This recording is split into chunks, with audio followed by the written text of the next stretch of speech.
16-year-old Alina screams, "Don't let them take me," as bulletproof glass explodes inward like a crystal bomb. 40 stories above Chicago, masked killers storm billionaire Miles Harrington's penthouse sanctuary. Blood streams down his face as he shields the terrified girl who changed everything. 6 hours earlier. At 2:17 a.m., Alina Carter sprints barefoot across frozen pavement. Her torn school uniform flaps in winter wind. Behind her, a black sedan with government plates hunts through empty streets. She's not running from random kidnappers. She's fleeing men who work for people powerful enough to make teenage girls disappear forever. Miles Harrington stands at his floor-to-ceiling window, 40 floors above the chaos. Scotch in hand. Alone, as always. Worth $12 billion. Controls half the city's construction. Hasn't left his penthouse in 3 months. His empire built on crushing competitors and silencing opposition. When protesters gather outside City Hall, he closes the blinds. When lawsuits accuse him of destroying neighborhoods, lawyers handle it. Distance equals survival. But tonight, silence shatters. Miles sees her stumble. Sees the men closing in. For 30 seconds, he debates calling police. The safe choice. The distant choice. Then memory strikes like lightning. 3 years ago, his son vanished after a fight. Miles told himself the boy would return. Treated it as teenage rebellion, not real danger. When police found his son beaten and traumatized, the truth burned: he had chosen comfort over courage. Miles drops his glass. Crystal explodes on marble floor. He grabs his coat and abandons his fortress for the first time without hesitation. His private elevator plunges 40 floors. Each floor a countdown to collision with a world he's ignored. Floor 35, security cameras track unusual movement. Floor 25, someone else is watching. Floor 15, his hands shake for the first time since the funeral. Floor 5, no turning back. Ground floor, the street that changes everything. Miles reaches the dead-end alley as chloroform touches Alina's face. Get away from her. His voice carries boardroom authority. The kidnappers freeze. They know his face from Forbes covers, congressional hearings, handshakes with presidents. Walk away, old man, one hisses, raising a knife. Miles steps forward. She leaves with me. What none of them know, before leaving his penthouse, Miles made a call. Rumors always followed him about a private security force hidden behind his corporate empire. Officially, it was speculation. In reality, it was preparation. Headlights flood the alley from both ends. SUVs roll in. Doors open. Men in tactical gear step out, weapons ready but silent. The kidnappers' confidence crumbles. They're not facing one man. They're trapped in a net they never saw coming. The standoff breaks in seconds. Desperate lunges. Gunfire echoes between brick walls. Chaos erupts as Alina presses against the SUV, Miles shielding her body with his. It ends fast. The men who hunted her now lie zip-tied, faces pressed to concrete. The alley falls quiet except for Alina's ragged breathing. You're safe, Miles tells her.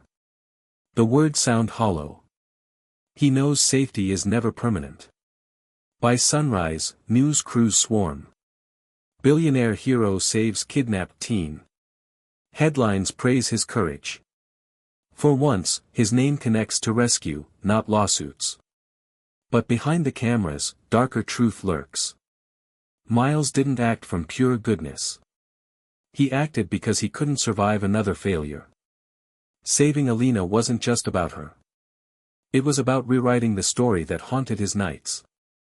Alina understands this. Gratitude mixes with unease. Yes, she survived. But her rescue depended on a man whose empire spent decades ignoring girls like her. Hero or villain? The line blurs in shadows of privilege and guilt. What Miles and the media don't know, Alina wasn't a random victim. She witnessed something that could topple a billion-dollar human trafficking network. The men hunting her work for Eden Fisher, who moves 200 girls monthly through routes spanning 4 countries. Her testimony threatens judges, politicians, and business leaders across 12 states. That's why they want her silent. That's why powerful people with unlimited resources will never stop hunting. The rescue made headlines for one day. But the war for Alina's life has just begun. Because in 6 hours, those masked killers will storm Miles' penthouse fortress. And this time, running won't save anyone. The hunt begins at 2:17 a.m. on the south side of Chicago. Alina Carter's bare feet slam against frozen concrete, each step sending shockwaves of pain through her legs. Her Lincoln High uniform hangs in bloody tatters. The winter air cuts through fabric like razor blades. Behind her, headlights slice through darkness. A black van with government plates rolls forward at hunting speed. No rush. No panic. They know these streets better than she does. Alina clutches her cracked phone with trembling fingers. Battery at 3%. The screen flickers between life and death. One call could save her. If the battery holds. If anyone answers. If they believe a 16-year-old black girl running through the projects at 2 a.m. The van's engine purrs closer. Professional. Patient. These aren't street criminals grabbing random victims. This is something else entirely. She ducks into Cabrini Court, hoping the maze of abandoned buildings will slow them down. Broken glass crunches under her feet. Blood trails mark her path. Every step screams her location to anyone hunting. Her lungs burn. Muscles scream. But stopping means dying. 3 blocks ahead, salvation waits in the form of Transit Police Station 14. If she can reach it. If her legs don't give out. If the men in the van don't catch her first. The phone screen goes black. Alina stops breathing. Her lifeline to the world just died in her hands. No more calls for help. No more GPS tracking for rescue. She's truly alone now, exactly how they want her. The van turns the corner behind her. What Alina doesn't know, 6 months ago, she witnessed something that shattered a billion-dollar operation. Walking home from her job at Murphy's Diner, she saw cargo containers being loaded at Navy Pier. Not with furniture or electronics. With teenage girls. Sedated. Restrained. Prepared for shipment to buyers across 3 continents. She recognized faces. Girls from school who'd been reported as runaways. Tanya from sophomore English. Keisha from the basketball team. Girls the system claimed had chosen to disappear. The truth was darker. They'd been chosen to vanish. Alina tried calling police that night. Detective Ray Morrison took her statement, promised investigation, filed it in a drawer that would never open. Morrison's bank account showed deposits from shell companies linked to international trafficking networks. The system designed to protect her was bought and paid for. Since that night, shadows followed Alina everywhere. Black cars outside her school. Strange men asking neighbors questions about her schedule. Notes in her locker warning her to forget what she saw. But forgetting meant abandoning girls who looked just like her. Girls whose families would never see them again. Girls whose screams would echo in shipping containers crossing dark oceans. So Alina kept running. Kept hiding. Kept hoping someone would listen to a story too horrible for headlines. The van spotlight finds her. Blinding white light floods the alley, turning her into a target painted against brick walls. There's nowhere left to run, a voice calls through a speaker. Calm. Professional. Come out, and nobody gets hurt. They're lying. Alina knows this because girls who get in those containers don't come back to tell anyone they weren't hurt. They disappear into global markets where teenage bodies are bought and sold like commodities. She presses against the wall, searching for gaps between buildings. Finding none. The alley dead ends in 20 feet. Behind her, van doors slam. Footsteps approach. Steady. Confident. They have all night. She has seconds. That's when she sees him. 40 floors above, framed in a wall of glass, stands a man watching her hunt. Scotch in his hand. Expensive suit. The kind of person who owns buildings like the one she's dying beneath.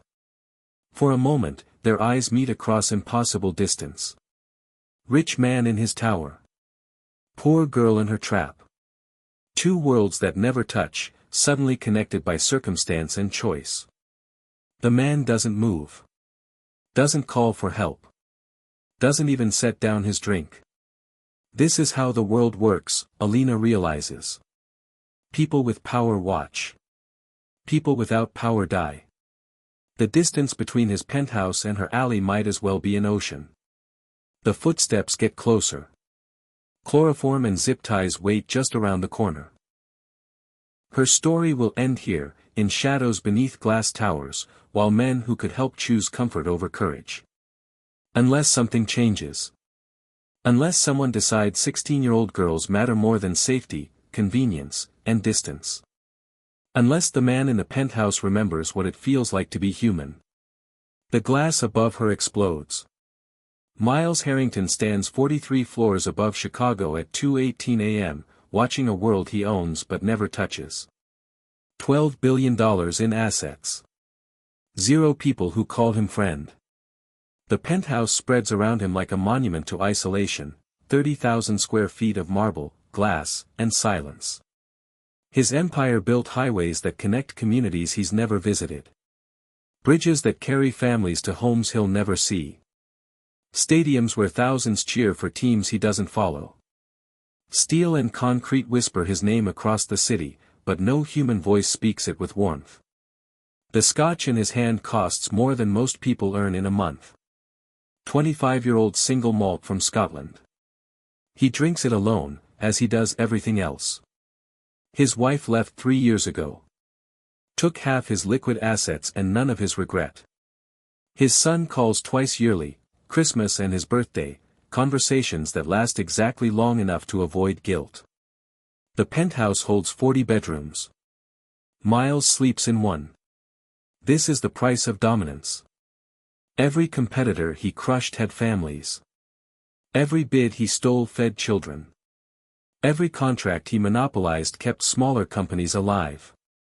He chose empire over connection, power over people, fear over love.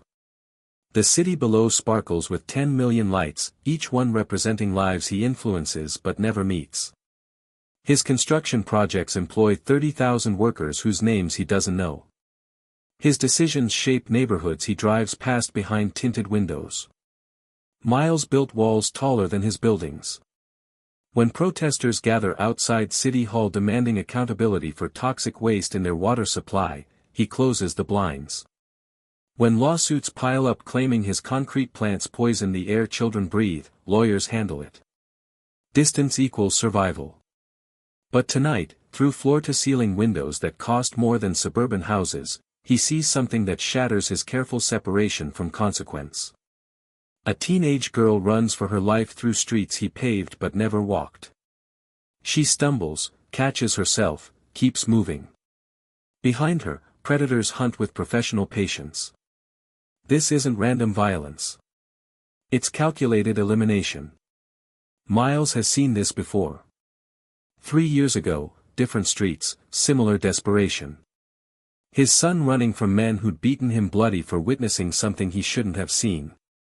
Miles had been in Tokyo, closing a deal to build shopping malls on land where families used to live. By the time he returned, police had found his boy. Traumatized. Terrified. Broken in ways that money couldn't fix. The kidnappers were never caught. The witnesses never talked. Justice never came. That night, staring at his son's bruised face in a hospital bed, Miles learned the truth about power. It protects what matters to you only if you're present to wield it. Absent fathers raise absent consequences. Now, watching this girl flee through shadows, memory cuts deeper than regret. She runs like his son ran. Stumbles like his son stumbled.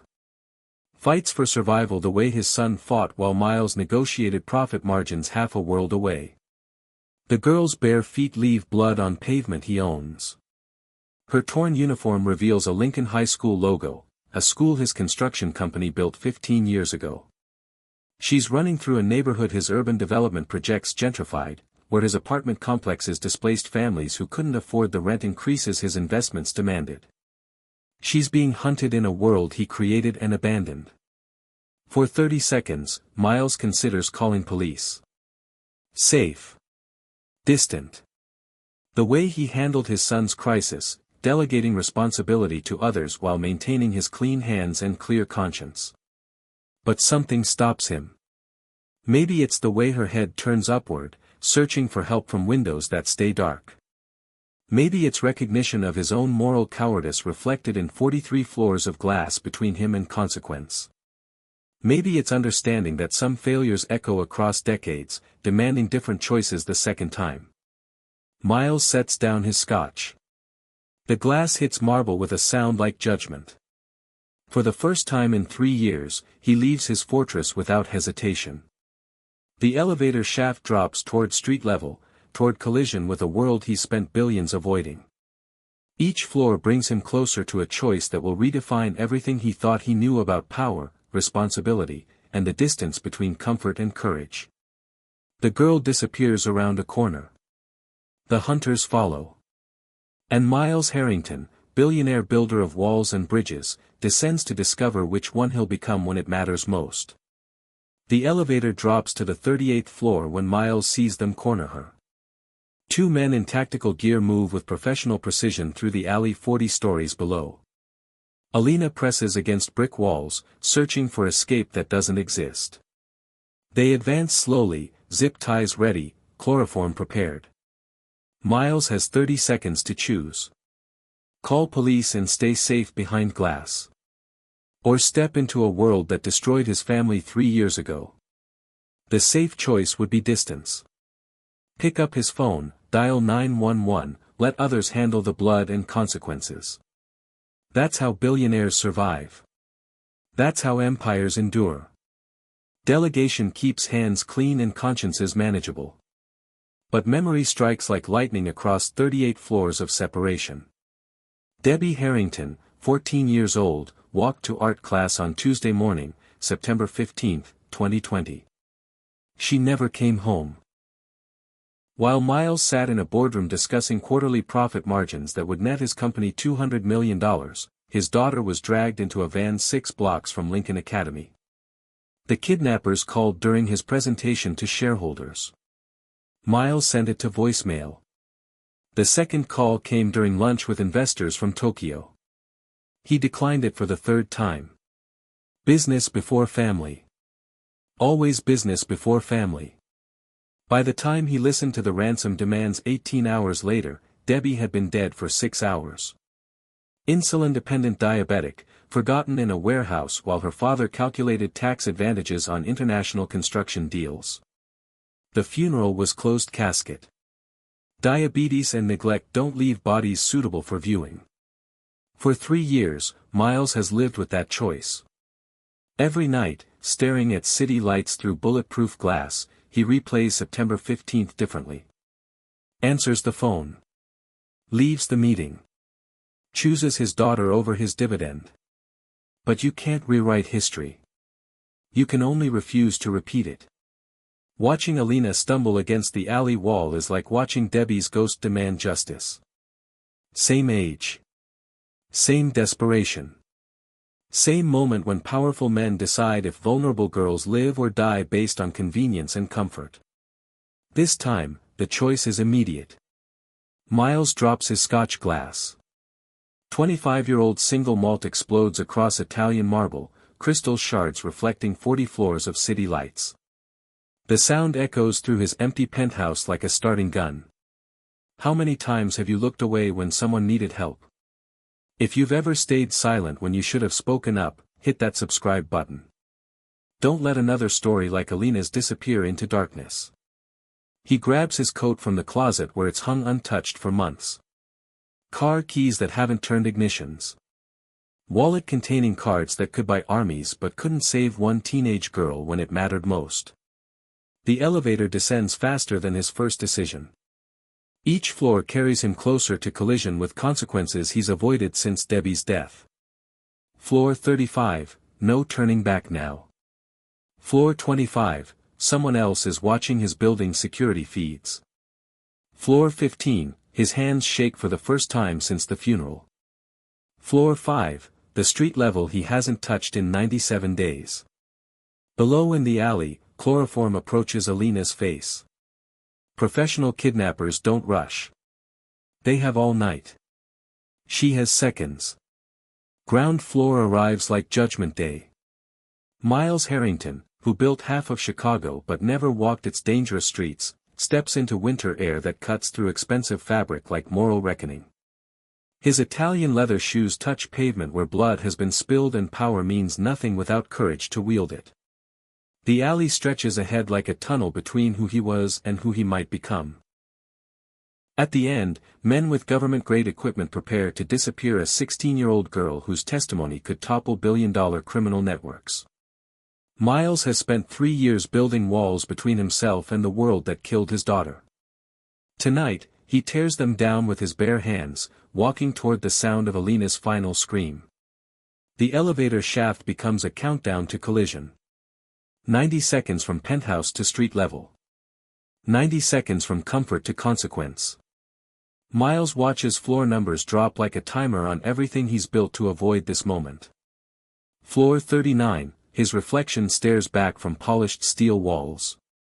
43 years old, 12 billion in assets, zero courage when it counted most.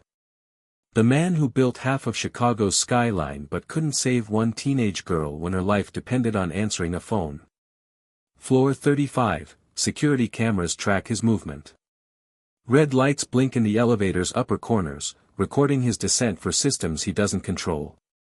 Someone is always watching the watchers. In corporate towers, privacy is an illusion sold to those who've forgotten that power creates enemies. Floor 30, the building sways slightly in winter wind. 40 stories of concrete and steel, swaying like a reed. Even the strongest structures bend when pressure finds the right angle. Miles grips the handrail, feeling the movement in his bones. Floor 25, motion sensors trigger in floors he's never visited. Offices where his employees work late into nights, managing contracts that reshape neighborhoods they'll never afford to live in. Their lights flicker on as his presence descends past their lives. Someone else is watching these feeds. Security protocols designed to protect Miles from the world are now tracking his movement toward it. Every floor brings him closer to surveillance he can't control, consequences he can't buy his way out of. Floor 20, his hands shake for the first time since Debbie's funeral. The tremor starts in his fingertips, spreads through palms that have signed billion-dollar deals, spreads through wrists that have never worn handcuffs, spreads through arms that have never lifted anything heavier than scotch glasses and moral compromises. Floor 15, memory floods back without permission. Debbie's voice on that voicemail he ignored, "Daddy, I'm scared. These men say they know you. They say you'll pay to get me back. Please answer your phone. Please come get me. I love you." He saved the message. Played it every night for 3 years. Self-inflicted torture disguised as remembrance. The voice of innocence begging for rescue that came 18 hours too late. Floor 10, the elevator's descent accelerates. Physics demands momentum. Gravity demands payment. Every foot closer to ground level brings Miles deeper into a world where money means nothing without the courage to spend it on what matters. Floor 5, no turning back now. The point of no return passed somewhere between his daughter's death and this girl's desperation. Between the choice he made 3 years ago and the choice he's making now. Between who he was and who he might become if he survives the next 5 minutes. Floor 1, the elevator stops with mechanical precision. Doors don't open immediately. For 10 seconds, Miles stares at steel barriers between him and street level. Between safety and consequence. Between the controlled world above and the chaos below. The doors part like a curtain on Judgment Day. Ground floor hits him like winter air and moral reckoning combined. The lobby stretches ahead, marble floors reflecting security lights, leading to revolving doors that haven't turned for his passage in 97 days. Beyond the glass, Chicago's streets wait. Pavement where blood gets spilled and power means nothing without courage to wield it. Where teenage girls run for their lives while billionaires watch from towers and debate whether helping is worth the risk. Miles walks toward the doors, each step echoing through empty lobby space designed to impress visitors who never come anymore. His Italian leather shoes click against marble like a countdown to collision with everything he's avoided since Debbie died waiting for rescue. The revolving door turns for the first time in months, carrying him from controlled environment to winter streets where kidnappers hunt teenage girls and heroes are made or broken in alleys that smell like blood and desperation. The chloroform-soaked rag hovers inches from Alina's face when Miles' voice cuts through the alley like a blade. Get away from her. The words carry 43 years of boardroom authority, the tone that moved $12 billion and toppled Fortune 500 competitors. The kidnappers freeze mid-motion. Professional killers reduced to statues by recognition. They know that voice from congressional hearings broadcast on C-SPAN. That face from Forbes covers spanning 2 decades. Those hands that have shaken presidents and signed legislation that reshaped American infrastructure. Miles Harrington doesn't belong in South Side alleys at 2:30 a.m. Billionaires don't walk into gunfights. Empire builders don't risk their lives for strangers. Yet here he stands, Italian leather shoes on blood-stained pavement, facing men trained to make problems disappear. The larger kidnapper lowers the chloroform, his hand moving toward the pistol holstered beneath his jacket. Walk away, old man. This doesn't concern you. Miles steps closer. Each footstep echoes between brick walls like thunder. She leaves with me. For 30 seconds, the alley holds its breath. Predator and protector measuring each other across 10 feet of concrete that separates mercy from murder. Alina presses against the wall, watching wealth confront violence, power face consequence. The kidnappers exchange glances. They weren't prepared for complications. Their orders were simple: acquire the girl, eliminate the witness, disappear into night. Billionaires weren't part of the equation. But Miles Harrington built his empire by calculating risks others feared to take. Hostile takeovers that destroyed competitors. Zoning battles that displaced communities. Construction projects that poisoned water supplies for profit margins. He knows how dangerous men think because he's been one for decades. The difference tonight, for the first time in 3 years, he's using that knowledge to save a life instead of destroy one. You don't know who you're protecting, the second kidnapper hisses. This girl is a terrorist. A threat to national security. We're federal agents conducting authorized operations. Miles recognizes the lie immediately. Federal agents don't hunt teenagers with chloroform in alleys. They don't operate without backup, without warrants, without witnesses. These men work for organizations that exist in shadows between legal and lethal. Show me your badges, Miles demands. The kidnapper's hesitation reveals everything. No badges exist because no authority sanctioned this hunt. They work for people powerful enough to make teenage girls vanish but not legitimate enough to do it legally. That's when Miles understands the true scope of what he's walked into. This isn't random crime. It's systematic elimination. Alina didn't witness ordinary violence. She saw something that threatens people with unlimited resources and no moral boundaries. The larger kidnapper's hand closes around his pistol grip. Last warning. Walk away, or join her. Miles doesn't retreat. Instead, he pulls out his phone and dials a number he hasn't called in 2 years. The connection opens immediately. Castle Security, Harrington Authorization Alpha 77, he speaks into the device. Immediate extraction, South Side location, hostiles present. The kidnappers' confidence cracks. Castle Security isn't a company listed in any public directory. It's Miles' private military contractor, 12 former Special Forces operators who've spent the last decade handling problems that require solutions money can't publicly buy. Car engines roar at both ends of the alley. Headlights flood the narrow space like dawn breaking in darkness. SUVs roll forward with mechanical precision, doors opening before vehicles fully stop. Men in tactical gear emerge. No uniforms, no badges, no identification. But their weapons are legal, their training is extensive, and their loyalty belongs to whoever signs their paychecks. The kidnappers realize they're no longer hunters. They've become prey, trapped between brick walls and overwhelming firepower, facing extraction teams that operate beyond law enforcement oversight. "You have no idea what you've just started," the first kidnapper snarls at Miles. "The people we work for don't forgive. They don't forget. And they don't stop."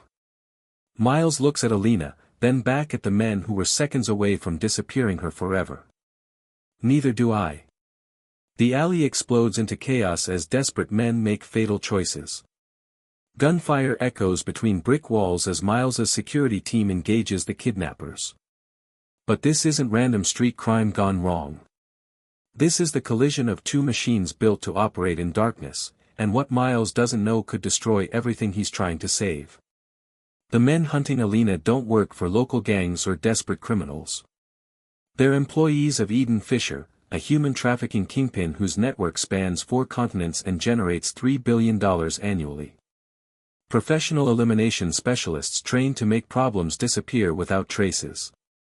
For 6 months, they've been hunting one 16-year-old girl. Not for ransom. Not for revenge. For silence. On March 15, 2023, Alina was walking home from her job at Murphy's Diner when she took a shortcut through Navy Pier. What she saw that night should have been impossible in America.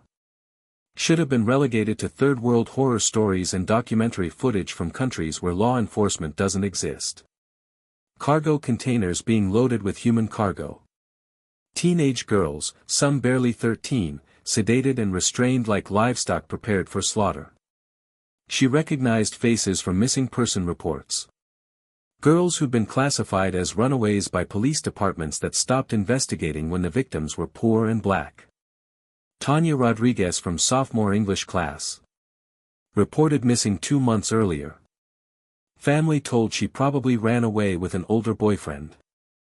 Keisha Washington from the basketball team. Disappeared from a bus stop after practice. Police assumed she'd gotten into drugs. The truth was more profitable than anyone imagined. These weren't runaways. They were products in a marketplace where teenage bodies are bought and sold like commodities, where innocence has a price tag, and where society's throwaway children become raw materials for billion-dollar operations. Alina watched them load 27 girls into shipping containers bound for ports in Southeast Asia. Each container held enough human misery to stock brothels across 3 countries. Each girl represented $5,000 to $10,000 in immediate profit, with earning potential reaching 6 figures over their shortened lifespans. The logistics were industrial-scale horror. Medical examinations to verify virginity. Age verification to satisfy specific market demands. Language assessments to determine which geographic regions would maximize profit margins. These weren't criminals operating from desperation. They were businessmen operating from spreadsheets. Young black girls go missing every day in America, and the media stays silent. If you think every child deserves protection regardless of their zip code or skin color, like this video. Their lives matter too. Alina tried calling police that night. Detective Ray Morrison took her statement over the phone, promised full investigation, assured her that justice would prevail. What she didn't know, Morrison's offshore accounts had been receiving monthly deposits from shell companies connected to Eden Fisher's operation for 3 years. The report never made it past Morrison's desk. Instead, it triggered alerts throughout Eden Fisher's network. Within hours, surveillance teams were monitoring Alina's movements. Her phone calls were intercepted. Her school schedule was mapped. Her family's routines were catalogued. The hunt began not because Alina was dangerous, but because her testimony could topple an operation worth more than most countries' annual budgets. She'd witnessed the industrial processing of human beings, seen the faces of girls whose disappearances were explained away by systemic racism disguised as police work. But Eden Fisher made one critical error in his calculations. He assumed that wealth always protects wealth, that powerful men never risk their empires for strangers, that billionaires choose profit over people when forced to decide. He didn't account for guilt. Didn't factor in the possibility that some failures echo across years, demanding different choices when history repeats itself. Didn't consider that Miles Harrington might be willing to destroy everything he built to save one life he couldn't save before. Now, in an alley that smells like gunpowder and desperation, $2 billion operations collide. One built to disappear children, the other built to protect a man who's finally chosen the right side of an impossible war. The gunfight ends with zip-tied bodies and blood on concrete. Miles's team loads the unconscious kidnappers into unmarked vehicles. Alina clings to life and hope in equal measure. But 40 stories above, in a penthouse office that overlooks the city, Eden Fisher watches security footage of the night's events and asks the question that will reshape everything: why is a billionaire protecting our witness? Blood pools on concrete as Miles' security team loads unconscious bodies into unmarked SUVs. The alley falls quiet except for Alina's ragged breathing and the distant wail of sirens that will arrive too late to matter. But this isn't over. This is barely the beginning. Miles turns to the girl whose life he just saved, seeing her clearly for the first time under streetlight. 16 years old, torn school uniform, bare feet cut and bleeding from her desperate flight through winter streets. She looks exactly like Debbie did at that age. Same defiant eyes. Same refusal to surrender even when death seemed inevitable. "We need to move," Miles tells her, extending his hand. "They'll send more." Alina hesitates. 3 hours ago, she was running from killers. Now she's being rescued by a billionaire whose empire helped create the conditions that made girls like her expendable. Trust doesn't come easily when the world has taught you that powerful men always want something in return. But staying in this alley means dying in this alley. She takes his hand. The SUV races through empty Chicago streets toward Harrington Tower, the 47-story monument to Miles' empire. But tonight, for the first time in 3 years, it serves a different purpose. Tonight, it becomes a fortress built to protect rather than isolate. They ride in silence broken only by encrypted radio chatter from Miles' security team. Code words and tactical positions.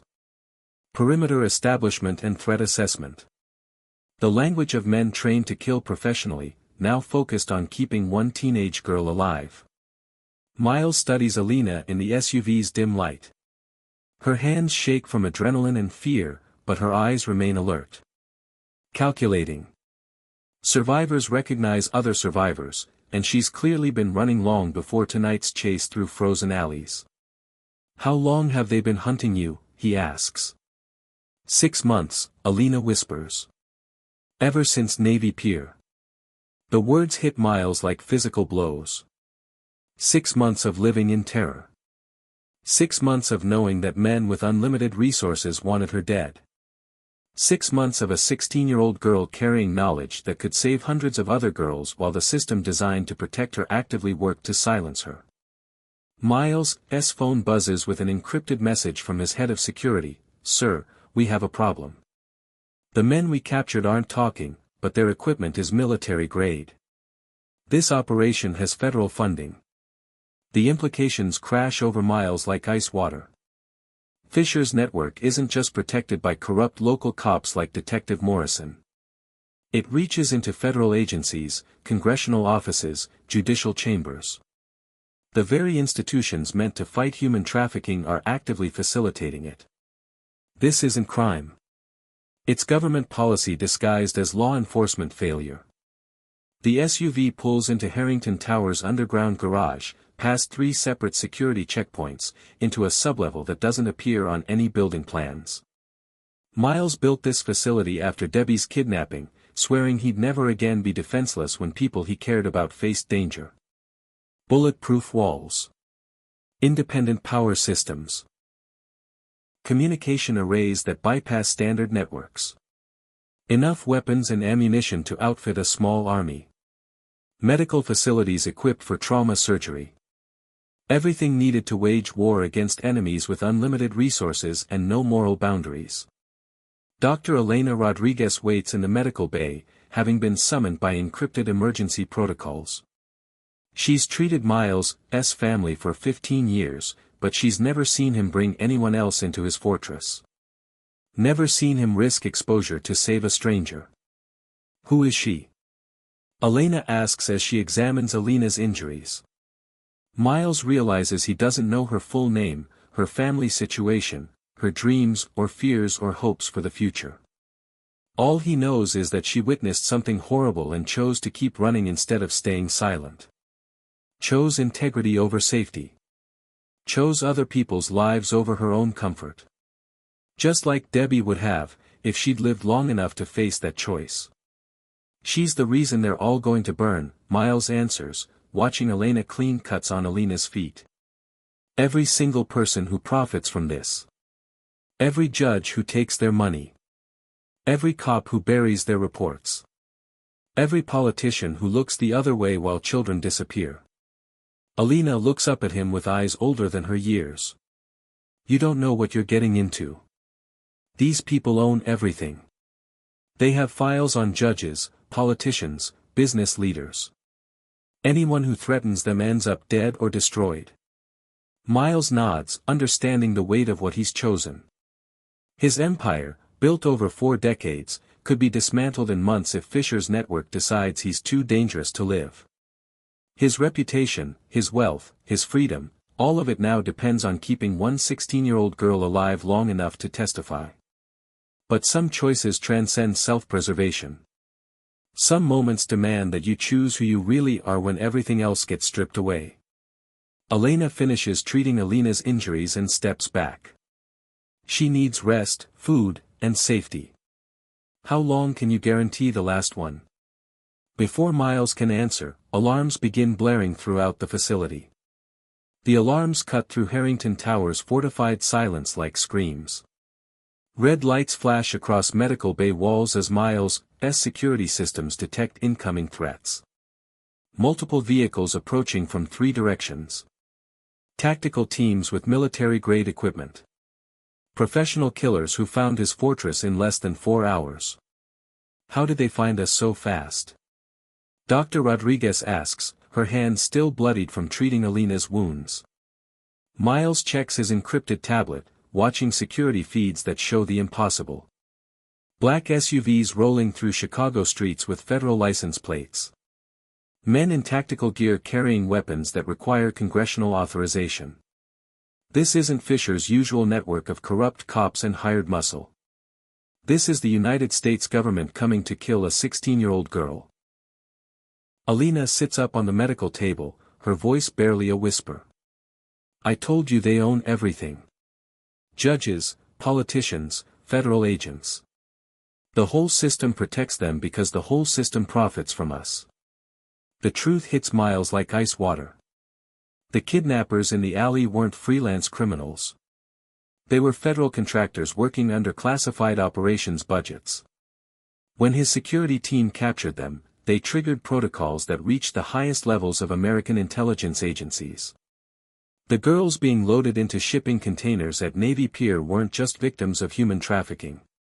They were commodities in a marketplace that includes senators, cabinet members, Supreme Court justices. People whose appetites are so twisted that ordinary corruption can't satisfy them. That's why Detective Morrison buried Alina's report. That's why 6 months of evidence disappeared into classified files. That's why federal agencies are now mobilizing to eliminate a teenage witness whose testimony could expose the most powerful predators in American history. Miles pulls up building schematics on his tablet. Harrington Tower has 37 floors above ground, but the sublevels extend down through bedrock into tunnels that connect to the Chicago underground system. Escape routes he built after Debbie's death, swearing he'd never again be trapped when people he cared about faced danger. There's a way out, he tells Elena and Alina. But we have maybe 5 minutes before they breach the building. Elena looks at her bloodied hands, then at the girl whose life she just helped save. I didn't sign up for war against the federal government. Miles understands her fear. Elena has a family, a practice, a life that could be destroyed if she's connected to tonight's events. She came here to treat injuries, not join a rebellion against institutions that have unlimited power to ruin anyone who threatens them. Leave now, he tells her. Take the service elevator to the parking garage. Your car isn't connected to any of this. Elena hesitates, looking at Alina one more time. This 16-year-old girl who witnessed horrors that most adults couldn't survive, who kept running when staying silent would have kept her safe, who chose other people's lives over her own survival. What did you see at Navy Pier? Elena asks. Alina's voice carries the weight of nightmares. Cargo containers full of girls like me. Some younger. All of them sedated, tagged with bar codes like inventory. Men in suits talking about overseas markets, pricing by age and appearance. I saw Senator Harrison's aide writing checks. I saw Judge Martinez taking delivery photos for proof of purchase. The names hit Elena like physical blows. Senator Harrison chairs the Committee on Human Trafficking Prevention.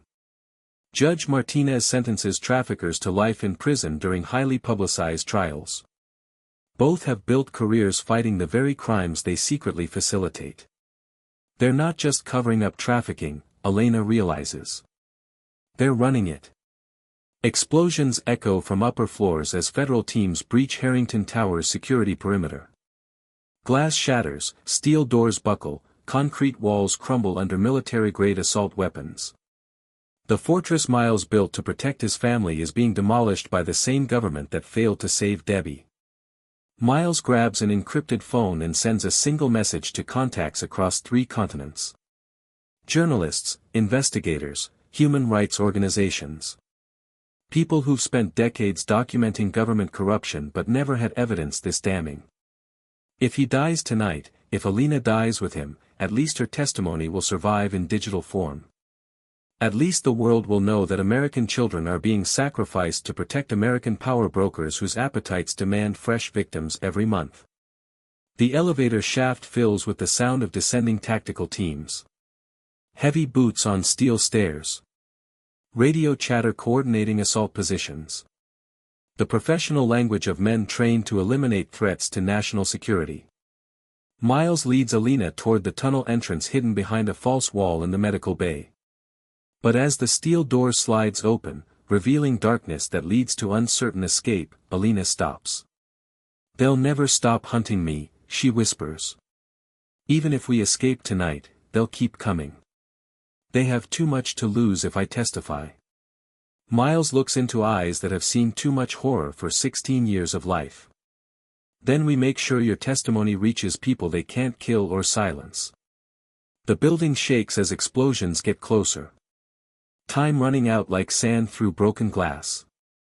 In minutes, federal agents will reach the medical bay and find empty rooms, escaped witnesses, evidence of a conspiracy that reaches the highest levels of American power. But in the tunnels beneath Chicago, a billionaire and a teenage girl begin a journey that will either destroy them both or expose the truth that powerful men have killed to keep hidden. The tunnel beneath Harrington Tower stretches into darkness that swallows flashlight beams. Miles and Alina move through concrete passages built during the Cold War, when Chicago's elite feared Soviet nuclear strikes more than American government corruption. The irony isn't lost on Miles. He's now hiding from his own country's agents in bunkers designed to protect against foreign enemies. Water drips from ceiling joints damaged by decades of neglect. Their footsteps echo off walls that haven't seen human traffic since the Cuban Missile Crisis. Behind them, explosions shake the building as federal teams systematically demolish every floor searching for evidence of tonight's rescue. Tell me what you saw, Miles says as they walk deeper into the underground maze. Everything. From the beginning.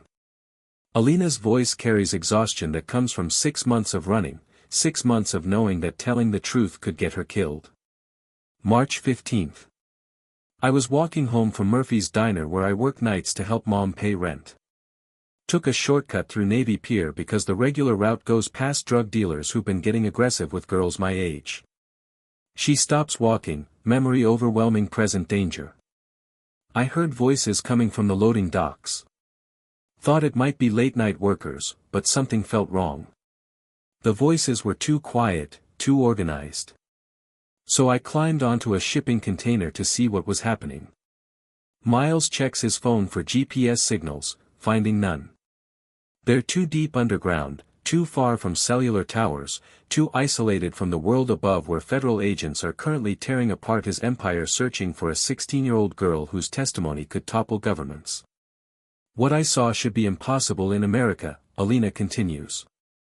Cargo containers being loaded with teenage girls. Some looked younger than me.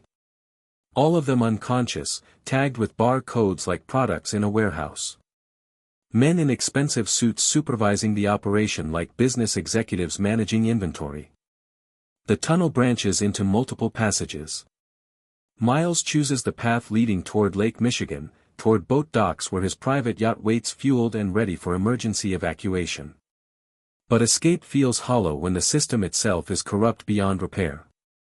I recognized faces, Alina says. Girls from Lincoln High who'd been reported missing. Tanya Rodriguez from my English class. Police said she ran away with an older boyfriend. Keisha Washington from the basketball team. Family was told she probably got into drugs. Both of them were in those containers, unconscious and tagged for shipment. Miles stops walking. The implications crash over him like ice water. Missing person reports aren't failures of police investigation. They're cover stories for systematic harvesting of society's most vulnerable children. Black girls from poor neighborhoods whose disappearances generate minimal media attention and maximum profit margins. How many containers, he asks. 12 that night. Each one held 20 to 25 girls. I watched them load almost 300 children onto ships bound for ports in Southeast Asia, Eastern Europe, the Middle East. Industrial-scale human trafficking disguised as legitimate cargo shipments. The math is horror beyond comprehension. 300 girls in one night. If operations run weekly, that's 15,000 children annually from Chicago alone. Multiply by major ports across America, and the numbers become genocide disguised as capitalism. The system failed Alina because she was poor and black. How many girls are suffering right now because their voices don't matter to those in power? Share this video if you believe every victim deserves justice, not just the ones who make headlines. I tried calling police that night, Alina continues. Detective Ray Morrison took my statement, promised full investigation, assured me that justice would come. But 3 days later, strange men started watching my apartment. My phone calls were monitored. My work schedule was tracked. Someone had told them I was talking. Miles understands now why Fisher's network found Alina so quickly, why federal agents mobilized within hours of tonight's rescue. Detective Morrison wasn't just corrupt. He was a node in a network that spans law enforcement agencies, judicial chambers, congressional offices. Every institution meant to protect children actively participates in their exploitation. Morrison's offshore accounts show monthly deposits from shell companies connected to trafficking operations, Miles tells her. Your police report triggered alerts throughout their system. They've been hunting you for 6 months because your testimony threatens billions in revenue. They reach a junction where tunnels split toward different exit points. Lake Michigan to the east. Union Station to the west. O'Hare Airport to the north. Each direction offers escape but not safety. Fisher's network has resources that span continents, connections that reach the highest levels of international law enforcement. There's something else, Alina whispers. I took photos that night. Stored them on a cloud server under a fake account. Pictures of faces, license plates, shipping manifests. Evidence that could identify buyers, routes, financial networks. Miles stares at her in the flashlight's glow. For 6 months, she's been carrying evidence that could dismantle the largest criminal conspiracy in American history. While running for her life, while watching her mother disappear, while knowing that powerful men wanted her dead, she preserved proof of their crimes. Where are the photos now? He asks. Safe. But accessing them requires biometric verification and location codes I memorized. If I die, the evidence dies with me. The tunnel ahead leads to an emergency exit near Navy Pier, ironically close to where this nightmare began 6 months ago. But as they approach the final checkpoint, Miles' encrypted phone buzzes with a message that changes everything. The text is from Dr. Rodriguez. They took your son.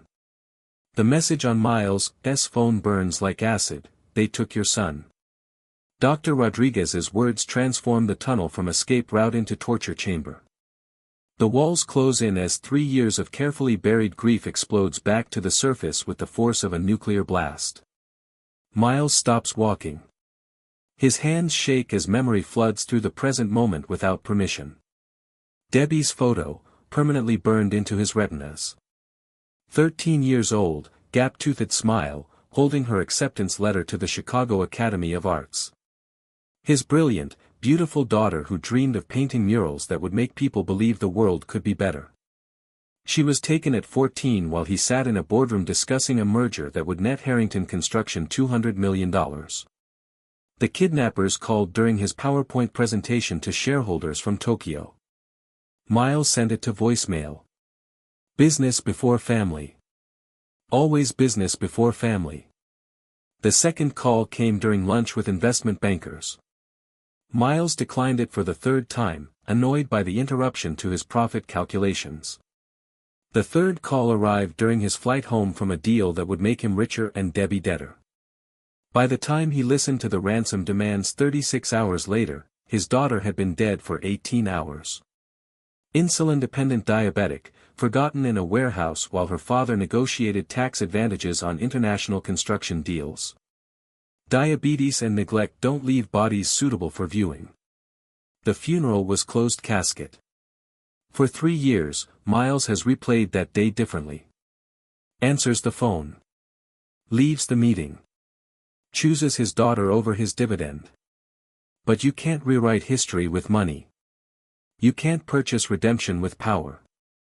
Some failures echo across decades, demanding different choices when history repeats itself. Now his son is gone. 22 years old, living in witness protection since Debbie's death, trying to build a life away from the empire that destroyed his family. Miles hasn't spoken to him in 8 months. Their last conversation was an argument about trust funds and moral responsibility. Bitter words exchanged between a father who chose wealth over love and a son who chose distance over forgiveness. Alina watches Miles' face crumble in the flashlight's glow. Who took him? She asks. Miles reads the rest of Rodriguez's message. Federal agents raided his apartment in Seattle. Neighbors saw them load him into unmarked vehicles. They left this photo. The attached image shows his son zip-tied and gagged in what looks like the same type of shipping container Alina described at Navy Pier. A message written in blood on the wall behind him, the girl for the boy. Navy Pier, midnight. Come alone. The trap is perfect. Fisher's network has learned from Miles' rescue of Alina, adapted their strategy, applied pressure where it will cause maximum psychological damage. They know that losing one child broke him. Losing both will destroy him completely.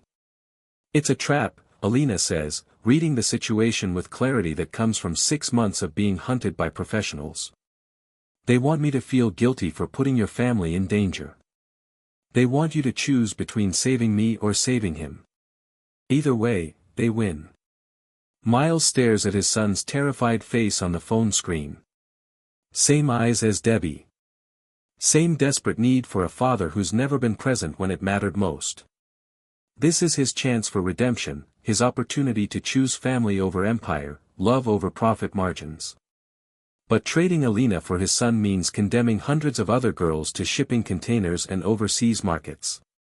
It means allowing a billion-dollar trafficking network to continue operating because one man couldn't sacrifice his personal happiness for the greater good.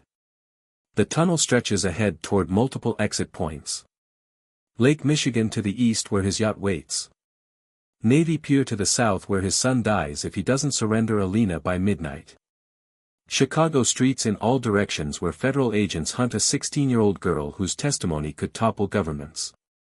Miles looks at Alina, seeing Debbie's face in her defiant eyes, hearing his daughter's voice in her refusal to surrender even when death seems inevitable. This is the choice Debbie would have made if she'd lived long enough to face it. Save the many, even if it costs the few. Choose justice over comfort, courage over safety.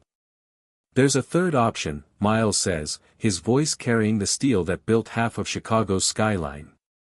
We don't choose between them. We save everyone. He dials a number he hasn't called in 15 years. The connection opens after one ring. Torres, comes a woman's voice. It's Miles Harrington. I need the FBI's human trafficking task force. All of them. Armed and ready to raid Navy Pier in 4 hours.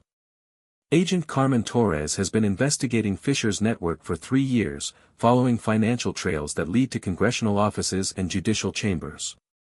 She's the one clean agent in a system corroded by money and moral compromise.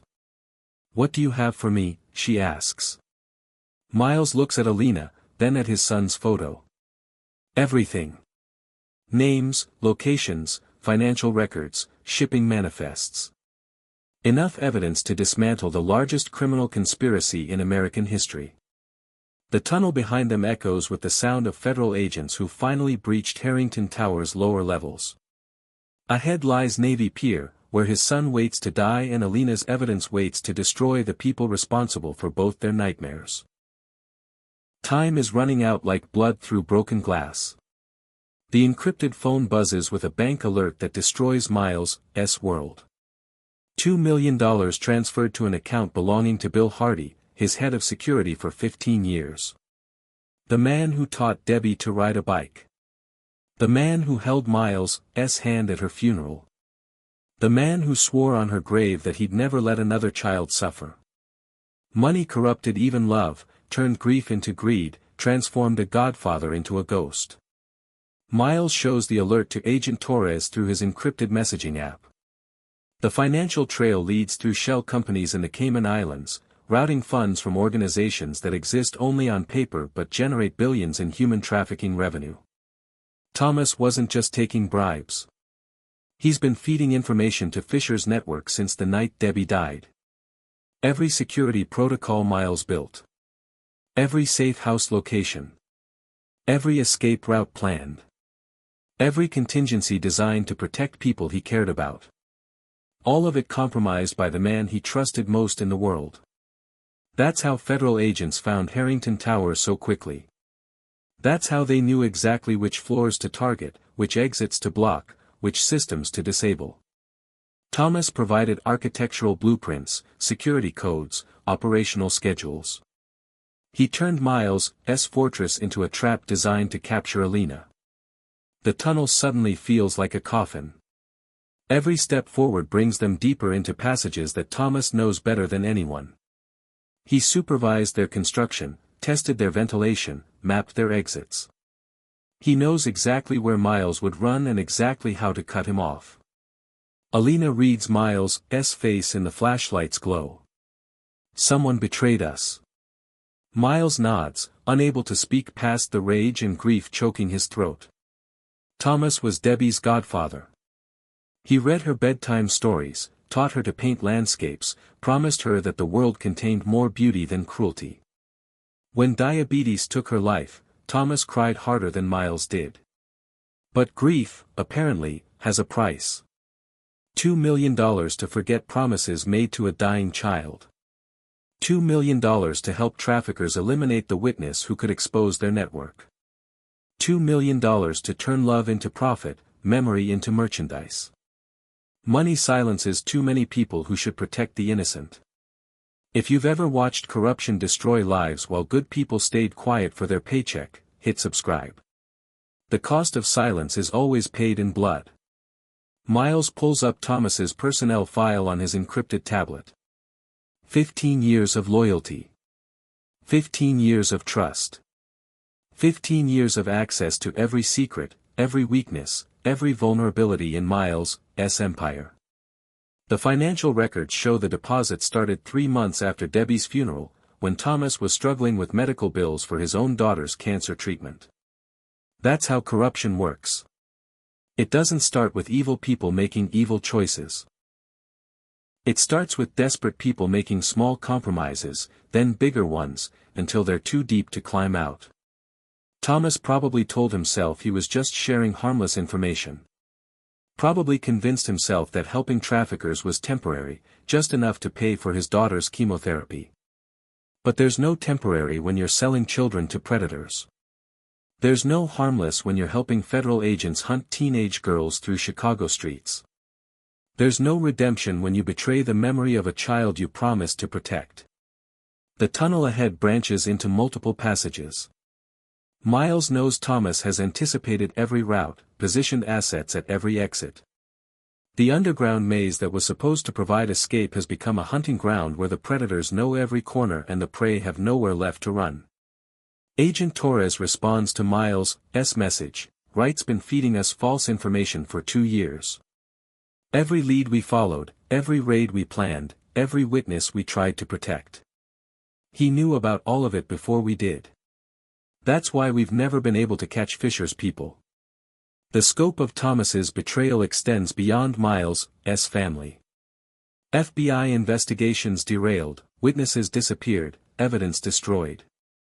Hundreds of trafficked children who could have been saved if law enforcement wasn't being sabotaged from within. Miles' phone buzzes with another message from Thomas himself, "I know where you're going. I know how you think. Turn around now, and maybe your son lives through the night." The words hit like physical blows. Thomas knows about the kidnapping because Thomas helped plan it. He provided Miles' son's address, his security protocols, his daily routines. The man who swore to protect Miles' family sold them to the highest bidder. But betrayal cuts both ways.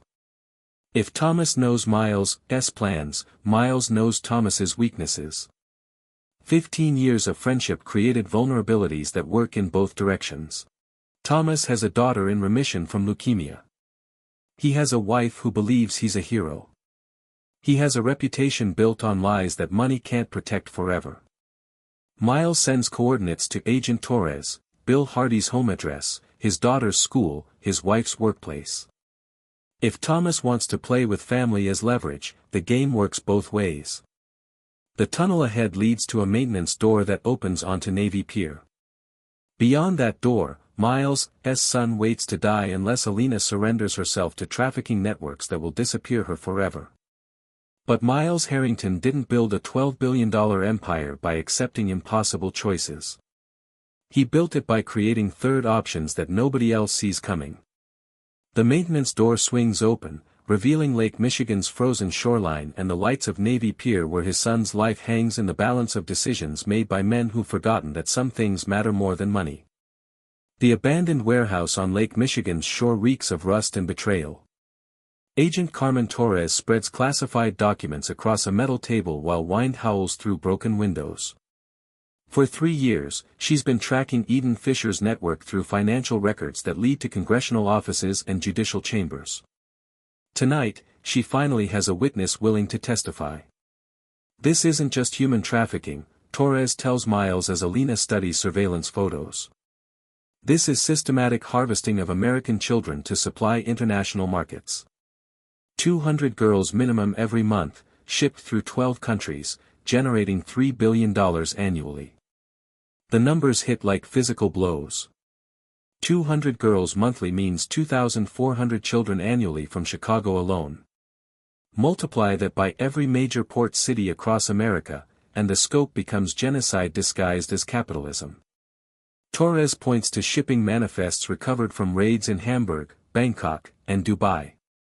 Container ships registered to legitimate corporations, carrying cargo that customs agents are paid not to inspect.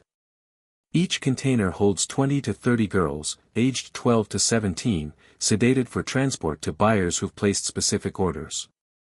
Miles scans the documents, recognizing company names that appear in his own construction contracts. Legitimate businesses providing cover for industrial-scale horror, their corporate logos stamped on shipping containers that carry human cargo to global auction houses. The client lists read like a who's who of American power, Torres continues. Fortune 500 CEOs, federal court judges, entertainment industry executives, politicians from both parties. People with enough money to buy silence and enough influence to destroy anyone who threatens their supply chain. She slides a photo across the table. Senator Harrison accepting a briefcase from one of Fisher's lieutenants outside the Capitol building. The same senator who chairs the Committee on Human Trafficking Prevention, who gives passionate speeches about protecting America's children while secretly purchasing them for his personal consumption.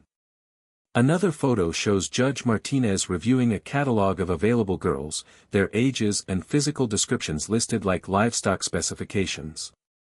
The same judge who sentences traffickers to life in prison during highly publicized trials while privately ordering fresh victims for weekend entertainment. They're not just covering up trafficking, Miles realizes. They're running it. Torres nods grimly. Fisher is middle management. The real power belongs to clients who've turned child exploitation into a business model. They control shipping routes, customs enforcement, local police departments, federal agencies. Every institution meant to protect children actively participates in their destruction. Alina speaks for the first time since entering the warehouse. That's why Detective Morrison buried my report. That's why federal agents are hunting me instead of protecting me. I didn't witness a crime. I witnessed their business operations. The scope of corruption extends beyond individual bribes to systematic restructuring of law enforcement priorities. Missing person reports get filed in drawers that never open. Families are told their daughters ran away when they were actually harvested for inventory. Media coverage focuses on random crime while ignoring industrial-scale kidnapping. Torres shows them financial records linking Fisher's network to offshore accounts controlled by a dozen senators, 3 Supreme Court justices, and the directors of 4 federal agencies. Money flows through shell companies registered in countries that don't cooperate with American law enforcement, creating untraceable revenue streams worth more than most national budgets. The evidence Alina photographed at Navy Pier connects all of these players, Torres explains. Shipping manifests with their signatures, financial transfers with their authorization codes, delivery confirmations with their personal email addresses. Her testimony can topple the largest criminal conspiracy in American history. Miles studies surveillance photos showing children being loaded into containers like merchandise. Some faces look familiar from missing person reports he's seen on news broadcasts. Families pleading for information about daughters who disappeared walking home from school, taking shortcuts through neighborhoods where predators hunt with systematic efficiency. How long has this been operating, he asks. At least 15 years at this scale, Torres answers. But the roots go deeper. Some of these same players were involved in international adoption scandals in the 1990s, child labor operations in the 2000s, medical experimentation programs that disappeared from public records. They've been perfecting the system for decades. The warehouse suddenly feels too small to contain the horror they're discussing. Thousands of children, maybe tens of thousands, sacrificed to protect the appetites of people whose wealth and power should have made them protectors instead of predators. Alina pulls out a burner phone and accesses files she's kept hidden for 6 months. Photos, videos, audio recordings, financial documents. Evidence that could destroy careers, topple governments, expose the most powerful predators in American society. I have shipping schedules for the next 3 months, she tells Torres. Port locations, container numbers, delivery dates, client pickup instructions.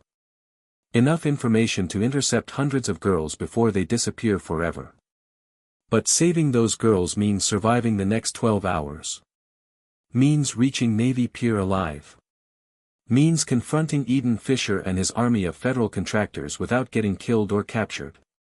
Miles checks his encrypted phone. Messages from contacts across 3 continents, journalists and investigators who've spent decades documenting government corruption but never had evidence this damning. If he dies tonight, if Alina dies with him, at least her testimony will survive in digital form scattered across secure servers in 12 countries. There's something else, Torres says, her voice dropping to a whisper. Fisher isn't planning to kill your son. He's planning to ship him. Tonight's container loading includes 3 adult males being transported to buyers in Southeast Asia who pay premium prices for family members of wealthy Americans. The words hit Miles like ice water. His son won't just die. He'll disappear into the same network that's been harvesting children for decades, sold to clients who enjoy breaking people who come from privilege. Outside the warehouse, headlights sweep across broken windows as multiple vehicles approach from different directions. Torres checks her weapon, Miles grips his encrypted phone, and Alina clutches evidence that could save thousands of children if they live long enough to deliver it. The final battle is about to begin. The phone rings at 3:17 a.m. with a number Miles recognizes but hoped never to see again. Eden Fisher's voice cuts through the warehouse silence like a blade designed to split souls in half. You have something that belongs to me, Fisher says, his accent carrying the weight of decades spent turning children into commodities. And now I have something that belongs to you. Miles puts the call on speaker so Torres and Alina can hear the ultimatum that will define the next 24 hours of their lives. In the background, they can hear muffled voices, the sound of zip ties being tightened, the mechanical hum of refrigeration units that keep shipping containers at optimal temperatures for human cargo. Your ex-wife looks exactly like your daughter did, Fisher continues. Same bone structure, same defiant eyes. The buyers in Dubai pay premium prices for family resemblances. They enjoy breaking people who share genetic connections. Miles' encrypted tablet buzzes with incoming security footage. The images destroy him more completely than bullets could. His ex-wife bound and gagged in the same type of shipping container where his son waits for transport to overseas markets. Both of them tagged with bar codes like inventory, both of them scheduled for delivery to clients who pay extra for family sets. 3 years ago, after Debbie's death, Miles moved his remaining family into witness protection. New identities, secure locations, federal marshals providing 24-hour security. He thought distance would keep them safe from the empire that killed his daughter. He thought money could buy protection from the consequences of wealth built on moral compromise. But witness protection means nothing when federal marshals work for the same network that operates shipping containers full of American children. Safety is illusion when the predators control every institution meant to provide sanctuary. You have until midnight, Fisher says. Navy Pier, Container 47B, bring the girl, and your family lives. Try anything clever, and they join tonight's shipment to buyers who specialize in recreational torture. The line goes dead, leaving Miles staring at footage of his son and ex-wife preparing for transport to global markets where American citizens are sold like livestock to clients whose appetites require fresh trauma every month. 24 hours to choose between saving Alina or saving his family. 24 hours to decide which lives matter more, which deaths he can live with, which failures will haunt him for whatever time remains before Fisher's network eliminates him as a liability. Torres checks her weapon, counting ammunition that won't be enough if this turns into open warfare. It's a trap. They want you to trade Alina for your family, then they'll kill all 3 of you to eliminate witnesses. Miles knows she's right. Fisher's network doesn't honor deals with people who've seen too much. They fulfill contracts with bullets, not handshakes. Trading Alina for his family means condemning all of them to death while allowing hundreds of other children to disappear into shipping containers bound for overseas markets. But logic doesn't comfort fathers watching their children prepare for transport to buyers who purchase human beings like furniture. Reason doesn't ease the guilt of men whose empires created the conditions that make children expendable. Strategy doesn't silence the voices of dead daughters demanding that remaining family members receive different choices. Alina studies the security footage, her voice carrying exhaustion that comes from 6 months of running from men who turn teenagers into merchandise. How many containers are loading tonight? Torres checks her intelligence reports. 12 containers, each holding 20 to 30 victims. Tonight's shipment represents 6 months of harvesting operations across the Midwest. 300 children disappearing forever unless we stop this. The math is horror beyond comprehension. Save Miles' family, and 300 children die. Save the children, and his son and ex-wife join them in shipping containers bound for global auction houses where American citizens are sold to the highest bidders. Miles looks at his daughter's photo on his phone. Debbie at 13, gap-toothed smile, holding her acceptance letter to art school. She would have turned 17 this month. Old enough to understand impossible choices, old enough to choose justice over family, courage over comfort. What would Debbie tell him to do? What would his brilliant, beautiful daughter say about trading 300 children for 2 adults who've already lived more years than most trafficking victims will ever see? The warehouse fills with the sound of approaching vehicles. Multiple engines, tactical coordination, the mechanical precision of federal agents who've been hunting Alina for 6 months and Miles for 6 hours. They found us, Torres whispers, checking escape routes that may already be compromised by Bill Hardy's betrayal. Miles' encrypted phone buzzes with a message from an unknown number, Container 47B, midnight. Come alone, or everyone dies. The countdown begins like a timer on everything he's built to avoid this moment. 12 hours to reach Navy Pier. 12 hours to decide between personal salvation and moral responsibility. 12 hours to choose who lives and who dies in a world where powerful men treat children like commodities. Outside the warehouse, headlights sweep across broken windows as federal vehicles surround the building. Inside, Miles Harrington stares at footage of his family preparing for shipment to buyers who pay premium prices for victims connected to billionaires. The final choice approaches like midnight on a clock that measures time in children's lives. Federal agents storm the warehouse as Miles, Torres, and Alina escape through a service tunnel that leads to the Chicago River. Behind them, tactical teams tear apart the building searching for evidence that's already encrypted and transmitted to journalists across 3 continents. Ahead lies the impossible choice that will define who Miles really is when everything else gets stripped away. They emerge near Lower Wacker Drive, the city's underground roadway system that connects downtown to the lakefront. Dawn breaks over Lake Michigan, painting the sky in colors that remind Miles of Debbie's watercolor paintings. She loved sunrise because it meant new chances, fresh beginnings, hope that today might be better than yesterday. But some days offer no hope. Some choices destroy you regardless of what you decide. Miles leads them to a safe house he's maintained since Debbie's death, a nondescript apartment in Lincoln Park where he stores weapons, cash, and documents for emergencies that seemed theoretical until tonight. The space holds reminders of his daughter everywhere. Her paintings on the walls. Her books on the shelves. Her diary hidden in a music box that plays the lullaby he sang when nightmares kept her awake. Alina finds the music box while searching for first aid supplies to treat cuts from their tunnel escape. The melody fills the apartment like a ghost demanding attention. Debbie's diary falls open to the final entry, written the night before her kidnapping. Daddy will come, Alina reads aloud, her voice breaking on words that carry 3 years of guilt. He always comes. Even when the world ends, even when bad men try to hurt me, Daddy will find me. That's what daddies do. They protect their little girls no matter what. The words shatter Miles' carefully constructed walls, tear through defenses built from whiskey and distance, destroy the barriers that kept him functioning after failing the most important test of his life. Debbie believed in him even when he was choosing profit over her survival.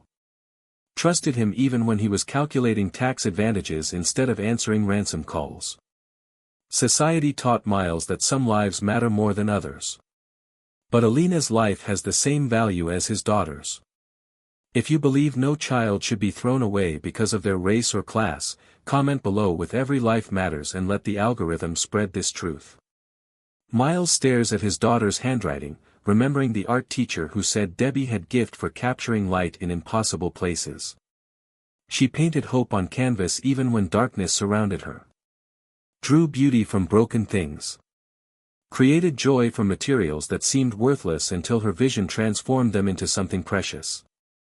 What would Debbie say about trading 300 children for 2 adults? What would his brilliant, compassionate daughter tell him about choosing family over justice, personal salvation over moral responsibility? The answer comes in her own words, written in purple ink on pages that smell like vanilla perfume. Daddy says his job is building things that help people. Bridges so families can visit each other. Buildings where people work to make life better. Roads that take children to schools where they learn to be kind. I want to be like Daddy when I grow up. I want to help people too. Debbie understood something Miles forgot during decades of crushing competitors and maximizing profits.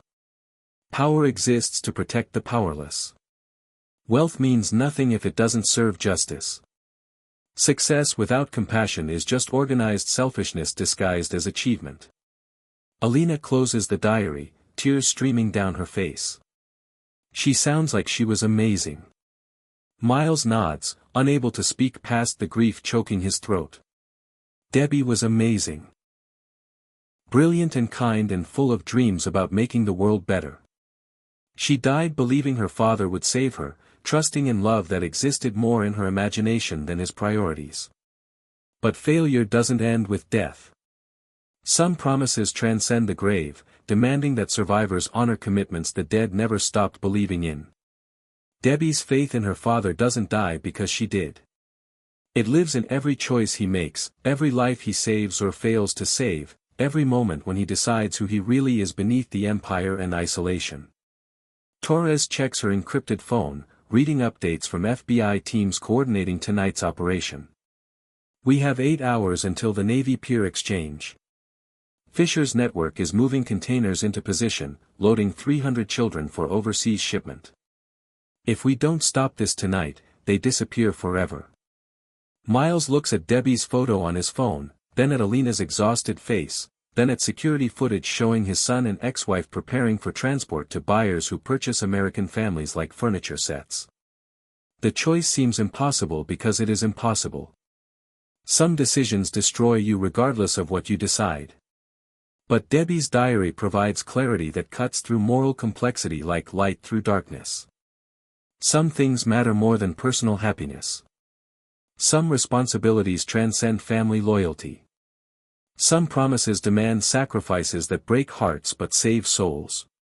Miles Harrington, who built an empire by choosing profit over people, makes a different choice for the first time in his adult life. He chooses justice over family, courage over comfort, the many over the few. He chooses to honor his daughter's faith in the man she believed him to be. We save everyone, he tells Torres and Alina. All 300 children, plus my family. No one gets left behind. The plan he outlines in the next hour will either destroy Fisher's network completely or get everyone killed in the attempt. The War Council convenes at 4:30 a.m. in Miles' South Lincoln Park safe house. 12 men file through the apartment door like ghosts emerging from Chicago's underground networks. Ex-military contractors who've spent the last decade handling problems that require solutions money can't publicly buy. Extraction window opens at 11:45 p.m., Mendez continues. FBI moves on evidence locations at midnight. Naval support intercepts outbound container ships at 12:15 a.m. Mission success requires synchronized precision across agencies that don't trust each other. Torres checks her encrypted communications with Bureau headquarters, where clean agents are preparing arrest warrants for senators, judges, and federal officials whose names appear in Alina's photographic evidence. But arresting corrupt politicians means nothing if the children die before handcuffs get applied. What about Bill Hardy? Asks team member Eden Petrov, a former Spetsnaz operative who specializes in eliminating security compromises. He knows our operational patterns, our equipment preferences, our tactical doctrines. Everything we do tonight, he'll anticipate. Miles pulls up Thomas's personnel file on his encrypted tablet. 15 years of tactical operations, each one documented with after-action reports that reveal how his security chief thinks, what mistakes he makes under pressure, which emotional triggers cloud his judgment. Thomas has a weakness, Miles tells the team. His daughter. 16 years old, leukemia survivor, currently attending Northwestern University on a scholarship funded by his betrayal money. She doesn't know how her tuition gets paid or why her father can afford experimental treatments that insurance doesn't cover. The implication hangs in the air like smoke from burning bridges. Professional operators understand leverage in all its forms.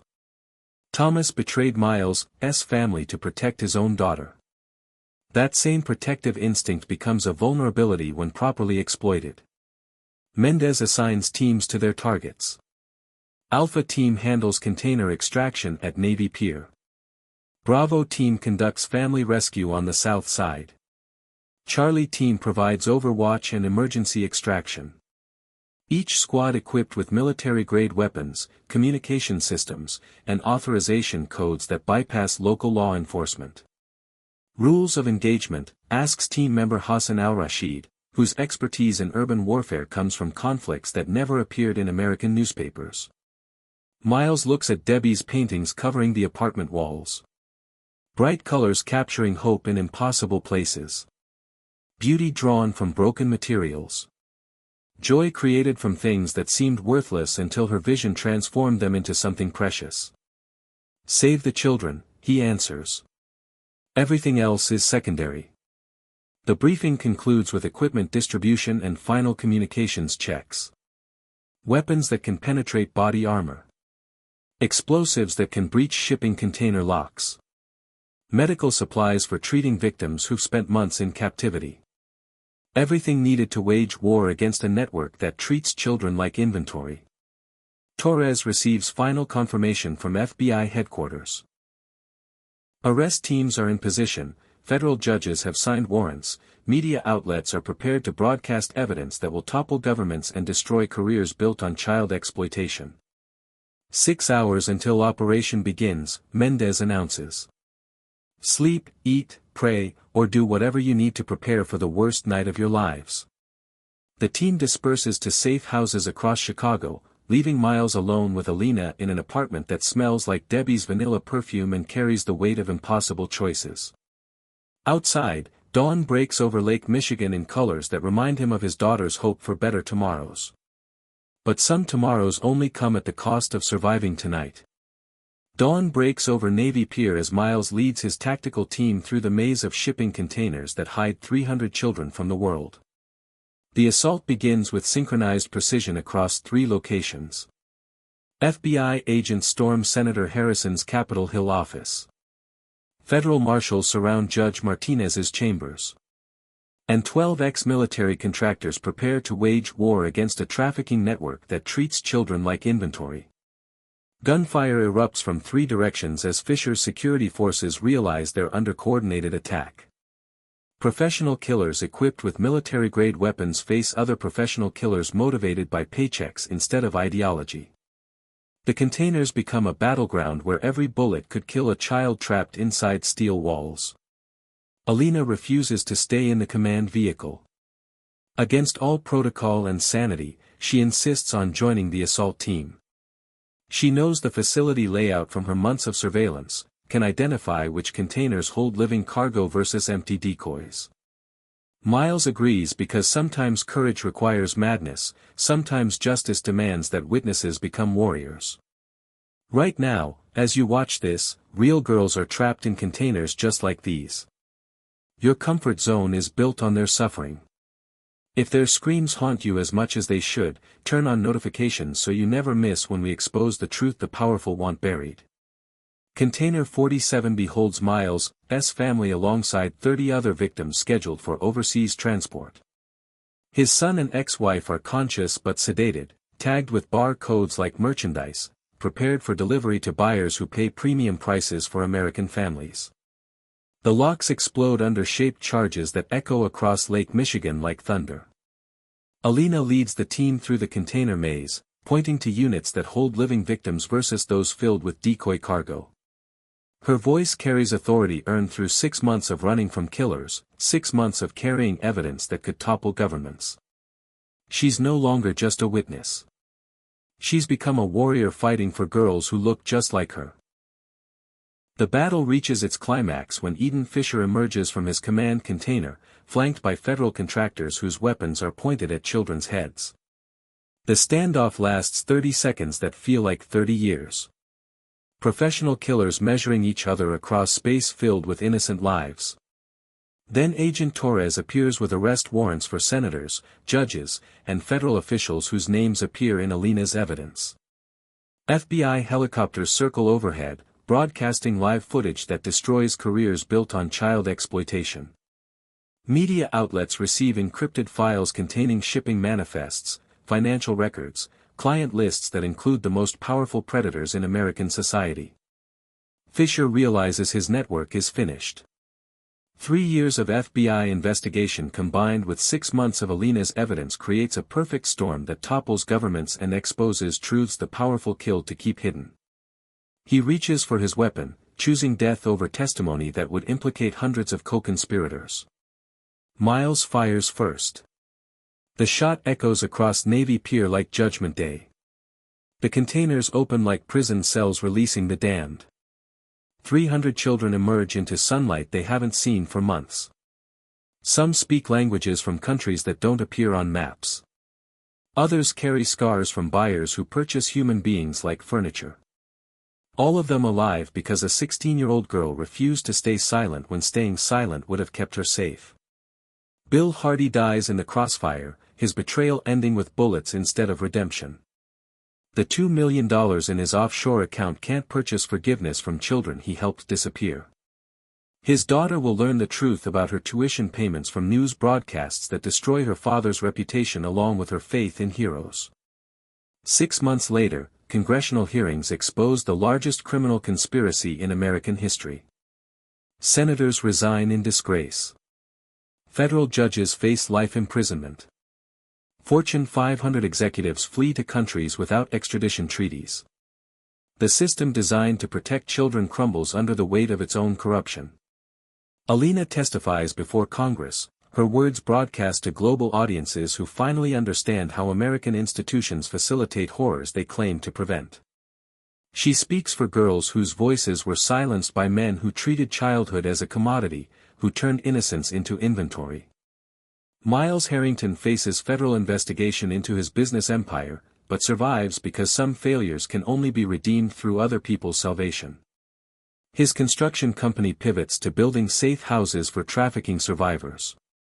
His wealth, finally, serves justice instead of profit. But victory carries costs measured in nightmares that never end. 300 children saved means thousands more still trapped in networks that operate beyond American jurisdiction. Justice for some doesn't equal justice for all. The war against child exploitation continues in shadows where billionaires rarely venture.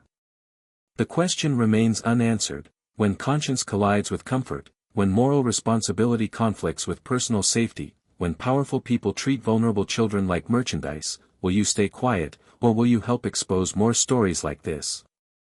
The warehouse door explodes inward under shaped charges that echo across Lake Michigan like thunder. Miles and Alina breach Fisher's final stronghold, stepping into darkness that holds horrors designed to break the human spirit.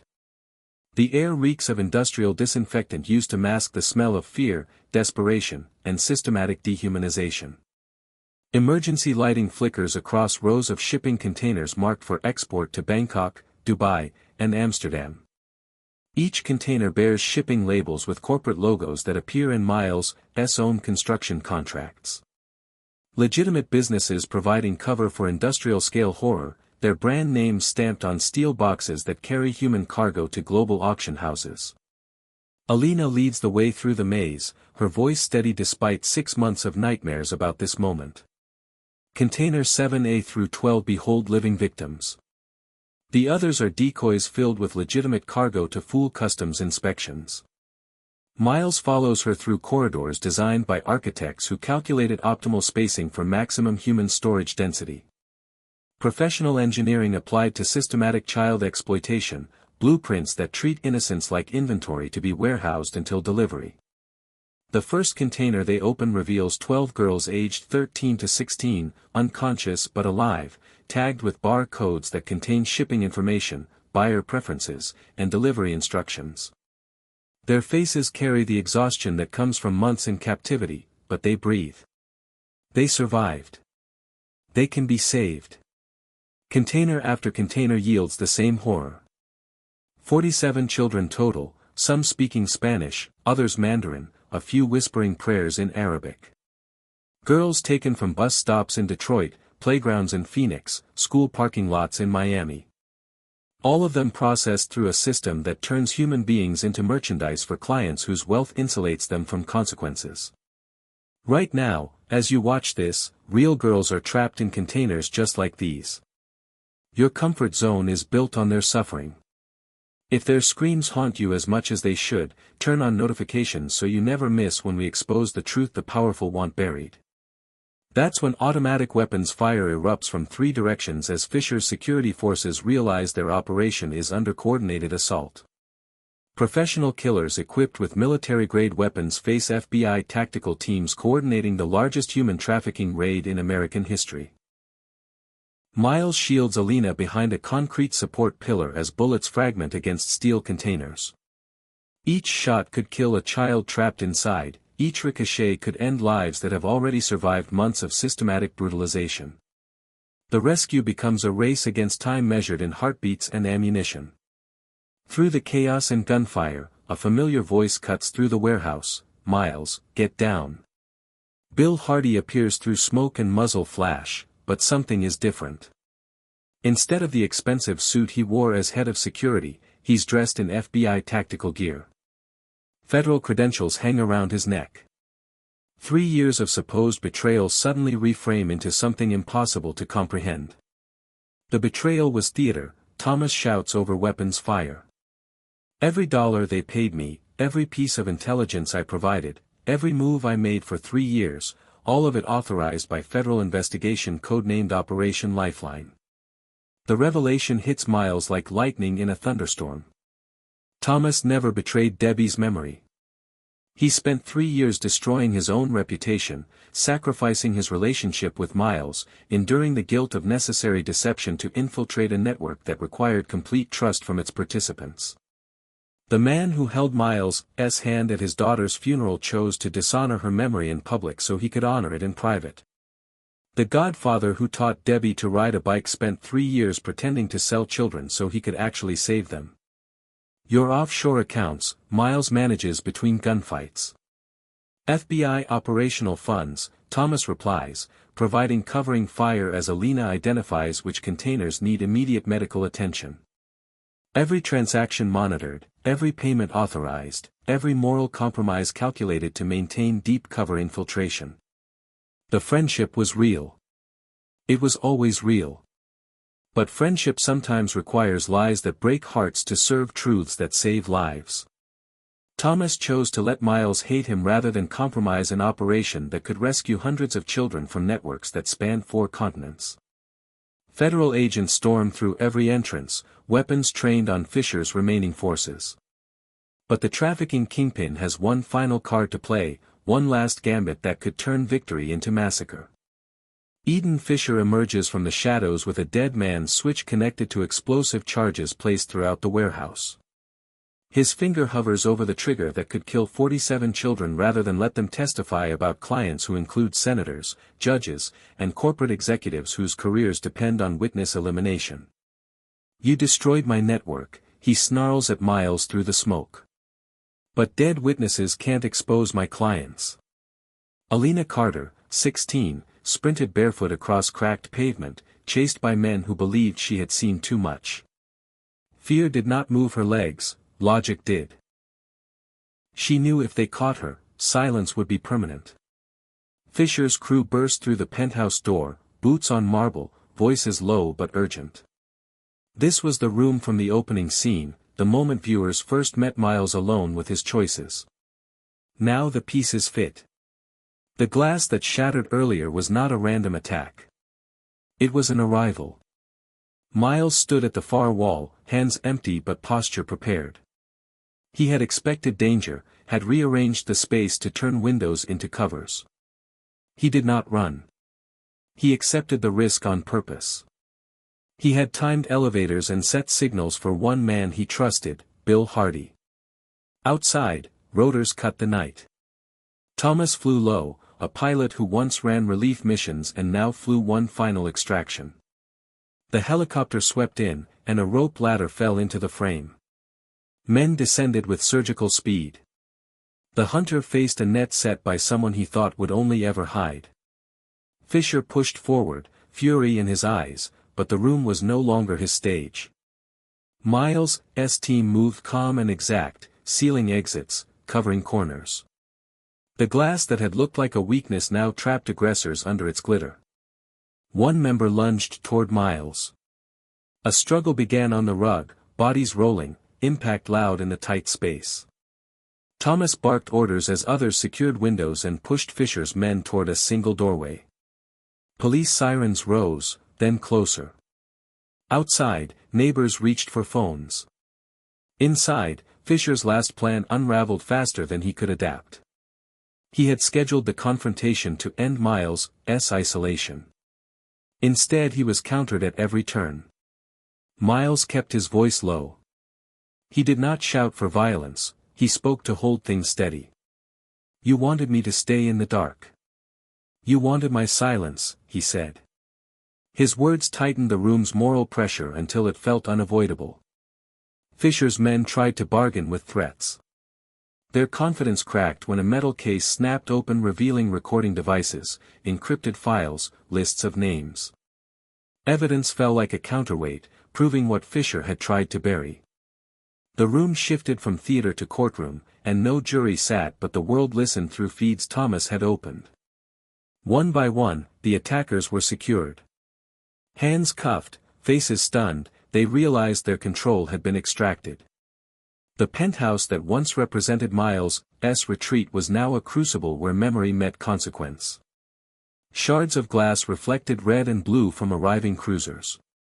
Then Thomas read a list of locations and dates, names of girls, times they had been moved, a ledger of routes Fisher's network used. The words were precise and cold. For listeners, the numbers stopped being abstract. 47 girls cut across reality like a line drawn under a sentence. The operation ended, but the damage had already stretched beyond a single night. Miles looked at Fisher and did not smile. He had not aimed for revenge.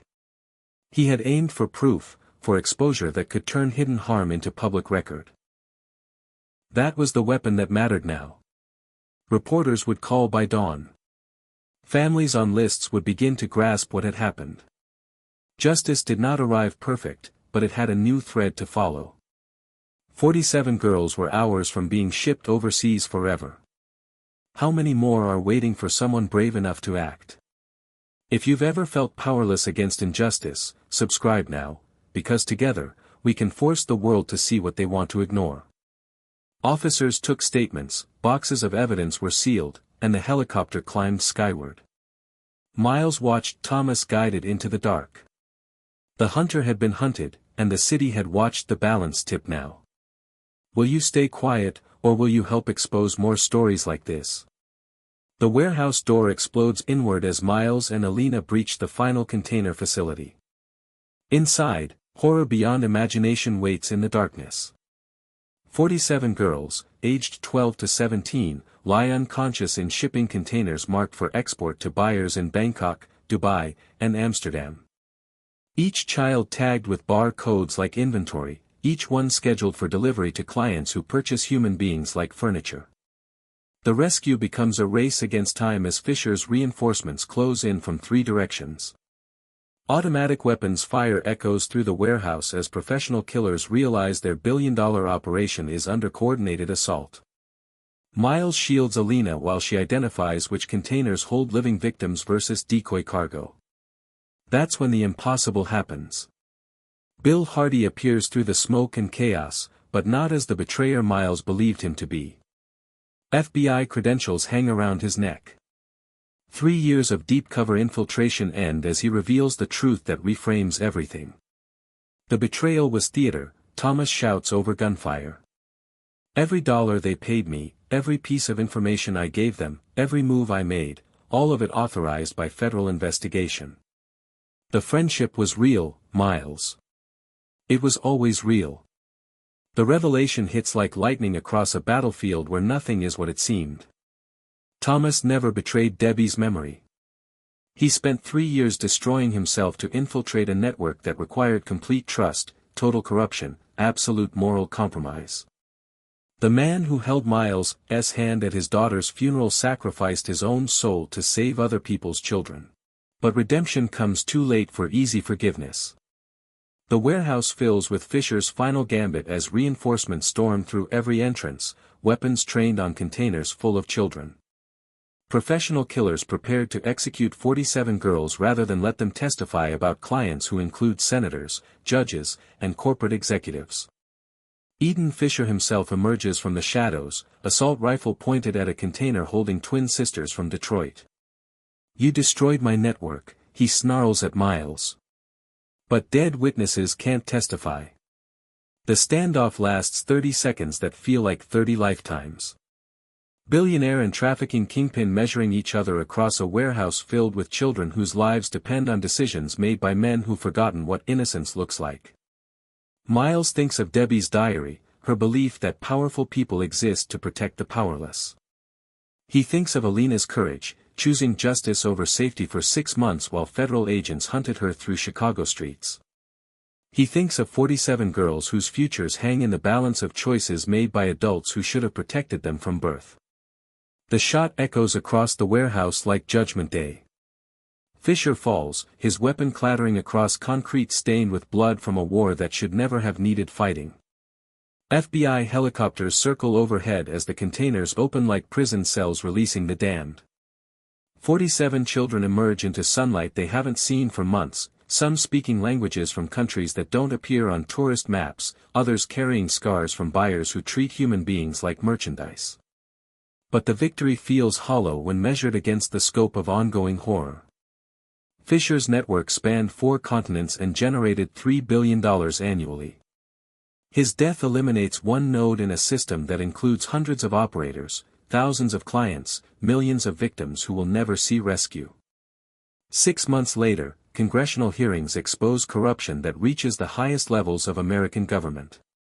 Senator Harrison resigns in disgrace after evidence reveals his participation in child trafficking operations.